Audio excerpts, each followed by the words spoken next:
नमस्कार, स्वागत है आप सभी का। मैं हूं आपके साथ शाफनी पटनायक। बुलेटिन की शुरुआत करेंगे खबर हरिद्वार से है, जहां पटवारी पेपर लीक मामले में 60 आरोपियों के खिलाफ कोर्ट में चार्जशीट दाखिल हो गई है। पटवारी परीक्षा का प्रश्न पत्र लीक होने का मामला सामने आया है, पर एसआईटी ने 12 जनवरी को थाना कनखल में मुकदमा दर्ज कराया था। मुकदमे में 20 अभियुक्तों को गिरफ्तार किया जा चुका है। एसआईटी को विवेचना में 40 अभ्यर्थियों के नाम भी सामने आए हैं। अभ्यर्थियों को जिन जगहों पर पेपर रटवाए गए थे, उन स्थानों और आसपास लगे सीसीटीवी फुटेज जब्त की। इस दौरान आरोपियों से ब्लैक चेक और शैक्षणिक प्रमाण पत्र और लाखों की नकदी भी बरामद की थी।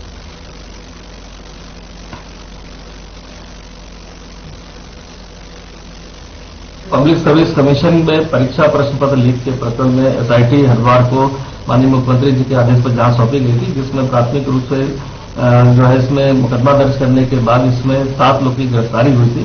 साक्ष्यों को एकत्र करते हुए एसआईटी टीम ने करीब 20 ऐसे अभियुक्तों को इसमें गिरफ्तार किया था, जो विभिन्न तरीकों से छात्रों से अवैध रूप से धन लिया था और विभिन्न स्थानों पर परीक्षा प्रश्न पत्र को पढ़ाया था।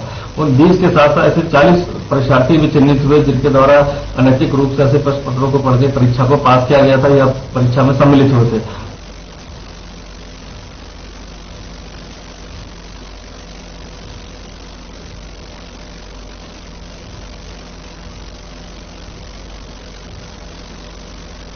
चारधाम यात्रा को शुरू होने में कुछ ही दिन शेष बचे हैं। उत्तराखंड सरकार यात्रियों की सुविधा के लिए सभी तरह की तैयारियां करने में जुटी हुई है, जिससे देश विदेश से आने वाले श्रद्धालुओं को परेशानियों का सामना करना पड़ता है। वहीं विपक्षी पार्टी ने चारधाम यात्रा को लेकर की जा रही तैयारियों को नाकाफी बता रहा है और इस दौरान नेता प्रतिपक्ष यशपाल आर्य का कहना है कि चारधाम यात्रा की तैयारी को लेकर देखने को मिल रहा है कि सरकार कितनी गंभीर है।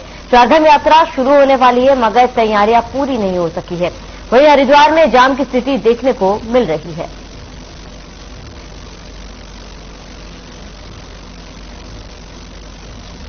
हाल देख रही हैं आप, क्या तैयारियां हैं, सरकार कितनी गंभीर है, प्रशासन किसमें कितना सचेत है, इसकी कोई बानगी है। अभी चारधाम यात्रा प्रारंभ होने जा रही है, लेकिन व्यवस्थाएं चाक प्रबंध होनी चाहिए थी। आवाजाही में घंटों लग जा रहे हैं, लग रहे हैं जाम। पूरा शहर में जाम है, जो मुख्य सड़क है वहां जाम है। मुझे भी आने में काफी समय लगा है। तो ये हालात बद से बदतर हो रहे हैं। जो फ्लाईओवर है उसके दोनों ओर दीवारें लगा दी गई हैं, और जो आम आदमी है, शहर का भी आम आदमी है, उसको भी आवागमन में दुकान जाना है, दफ्तर जाना है, अपने काम से जाना है, बैंक जाना है, हॉस्पिटल जाना है, घंटों जाम में फंसे हुए हैं। तो सरकार निश्चित रूप से उदासीन है। और अगर सरकार एक चारधाम व्यवस्था की बात करती है, चाक प्रबंध है कहती है, समीक्षाएं हो रही कहती है, उसकी बानगी यहां देखने को मिल रही है। बहुत बड़ा दुर्भाग्य है।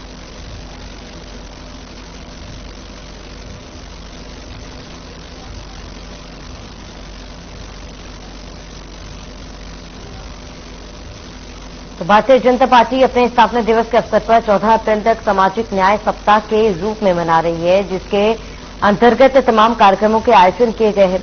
इस संबंध में बीजेपी प्रदेश महामंत्री आदित्य कोठारी ने जानकारी देते हुए बताया कि इस सेवा सप्ताह के दौरान 11 अप्रैल को ज्योतिबा फूले के जन्म जयंती के मौके पर प्रदेश के सभी जिलों में कार्यक्रमों का आयोजित किया जा रहा है, जिसमें प्रदेश के 5 स्थानों पर मुख्य कार्यक्रम करने की योजना बनाई गई है। इसके साथ ही 14 अप्रैल संविधान निर्माता बाबा साहेब भीमराव अम्बेडकर की जन्म जयंती के मौके पर प्रदेश के सभी जिलों बम्बा मंडल स्तर पर विचार गोष्ठियों, बाबा साहब के कृतित्व व व्यक्तित्व पर चर्चा के कार्यक्रम आयोजित किए गए हैं। उसके साथ ही छात्रावासियों में सेवा के कार्य व अस्पतालों में फल वितरण के कार्यक्रम किए जाएंगे।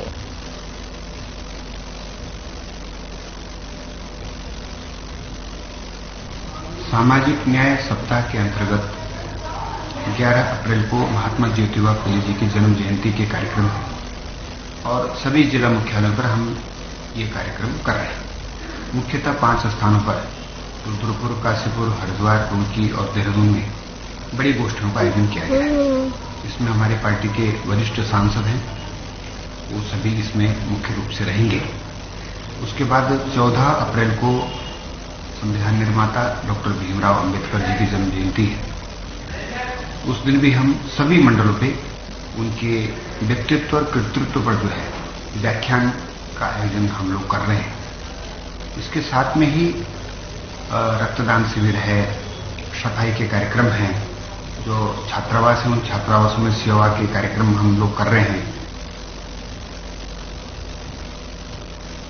पूर्व मुख्यमंत्री हरीश रावत का बयान सामने आया है। उन्होंने कहा कि बीजेपी सरकार किसान विरोधी है। उन्होंने गन्ना मूल्य नहीं बढ़ाए जाने को लेकर भी हमला बोला। बता दें कि दून से हरिद्वार जाते समय रावत डोईवाला के जीवनवाला में गन्ने के रफ की ठेली पर रुके। उन्होंने कहा आई एम गन्ना मैन। उन्होंने कहा कि वर्तमान सरकार में गन्ना किसानों की उपेक्षा की है। कांग्रेस सत्ता में आएगी तो गन्ना ताकत प्रोत्साहन नीति बनाई जाएगी। गन्ना हमारे लिए बहुत लाभकारी है। इसके रस से लीवर की बीमारियां दूर होती है। दून हरिद्वार किसानों के लिए गन्ना आर्थिक ताकत है।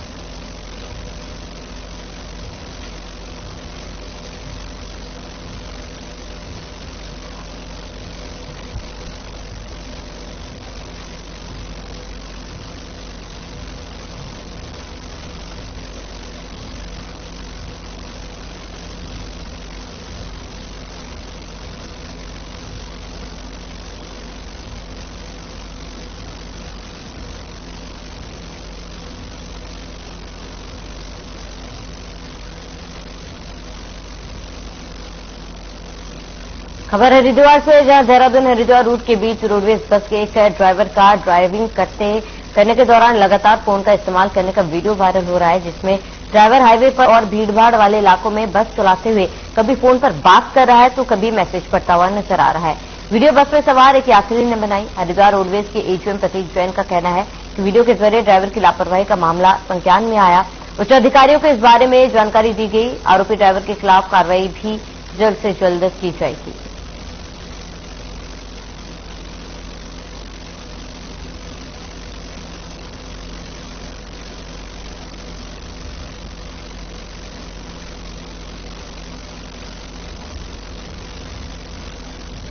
खबर हरिद्वार से, जहां छुट्टी के दिनों में घाटों में बड़ी भीड़ के साथ साथ गंगा में डूबने की भी घटनाएं सामने आई है। बता दें कि लगातार 3 दिन की छुट्टी होने के कारण हरिद्वार के घाटों में भारी संख्या में श्रद्धालुओं का आगमन हो रहा है। इस दौरान सड़क पर वाहनों के दबाव के बीच यातायात को सुचारू रूप से आगे बढ़ाने और श्रद्धालुओं को सकुशल स्नान कराकर गंतव्य के लिए रवाना करना बड़ी चुनौती बनी हुई है। इसी कड़ी में हरिद्वार पुलिस के जवानों ने ट्रैफिक के कुशल संचालन के साथ साथ घाटों पर सतर्क रहते हुए डूब रहे 6 यात्रियों को बचाया। इस दौरान एक श्रद्धालु की डूबने के कारण मृत्यु भी हो गई है। मृतक का शव भी जल पुलिस के जवानों ने सर्च अभियान चलाकर बाहर निकाला है।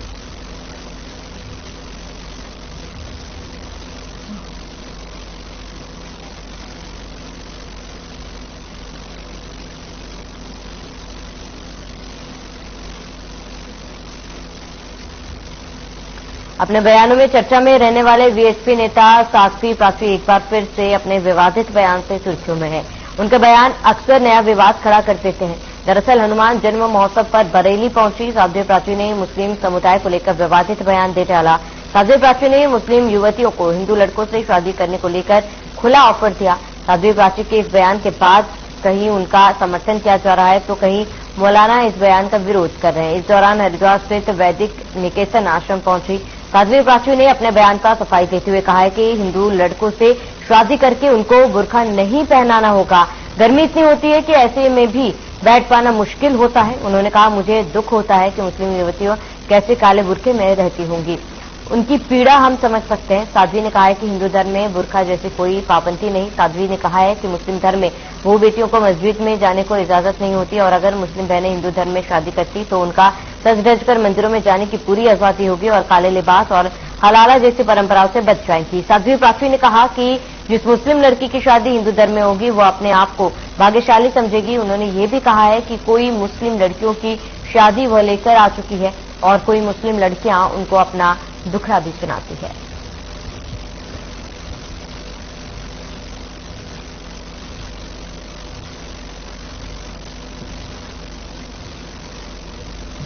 देखिए, मैंने केवल जो कहा है वो मुस्लिम जो बहनें हैं वो बेचारी इतना टेम्परेचर 50 डिग्री सेल्सियस जिसमें हम लोग एसी में नहीं बैठ पाते, वो बेचारी काले लबादे में बंद होती है। उनकी जिंदगी नरक हो रही है। उधर सबसे बड़ी एक मुझे कई बार सुनकर के बड़ा दुख भी होता है, शर्म आती है कि जिस लड़के के साथ उसकी शादी होती है।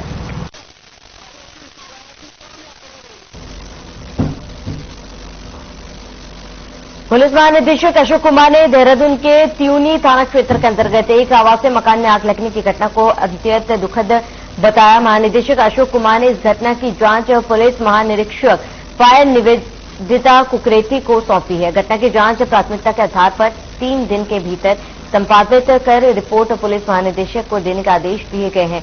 जहां जांच रिपोर्ट में किसी भी अधिकारी कर्मचारी की कमी पाए जाने पर संबंधित के खिलाफ सख्त कार्रवाई की जाएगी।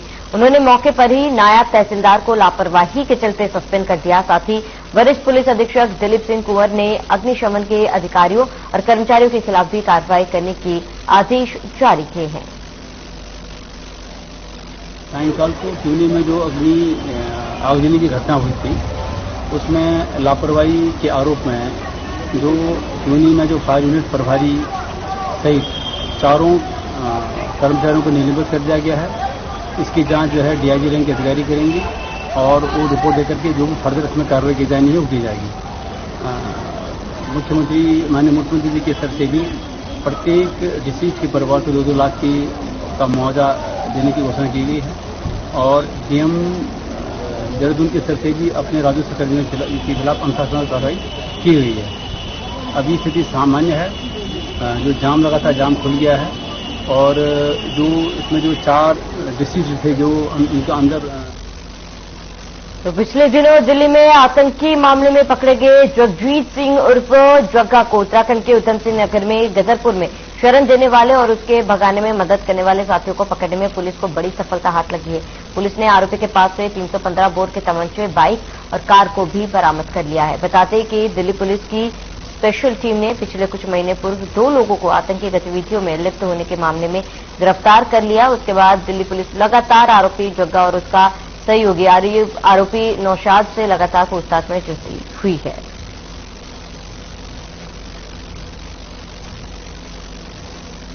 चाह रहे थे कि जगजीत जग्गा का क्या रोल रहा, उधम सिंह नगर में क्या कनेक्शन रहा, उसकी इस क्राइम में कैसा रहा, तो उस सबका हमारी तरफ से इंफॉर्मेशन देने का टाइम आ गया है। जगजीत उर्फ जग्गा को दिल्ली पुलिस ने जनवरी की माह में गिरफ्तार किया था दिल्ली से एंड ये चीजें सामने आई कि दिल्ली पुलिस की इन्वेस्टिगेशन द्वारा कि जगजीत और नौशाद दोनों जो हमारा रुद्रपुर की मर्डर केस में बना था और इसी प्रकार नौशाद हल्द्वानी की एक्सटॉर्शन के केस में बना था। तो ये दोनों को दिल्ली पुलिस ने जनवरी में पकड़े गए दोनों और उसके दौरान जो है एक आदमी का मर्डर करे, एक हिंदू आदमी का मर्डर करे हैं और काफी जो है गैर मुल्क 2 कॉल के थ्रू संपर्क में रहे, बेसिकली हैंडलर द्वारा।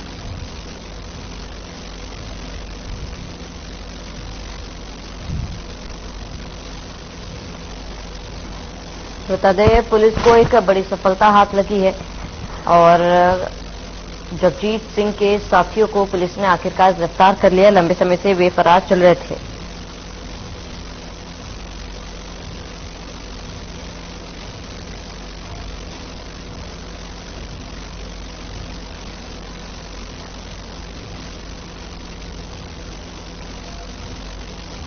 तो ओली में आपको बता दें कि मैराथन 2.0 का शुभारंभ किया गया है और ऐसे में सीएम पुष्कर सिंह धामी ने इस कार्यक्रम में शिरकत की। क्या कुछ कहा आपको सुनाते हैं।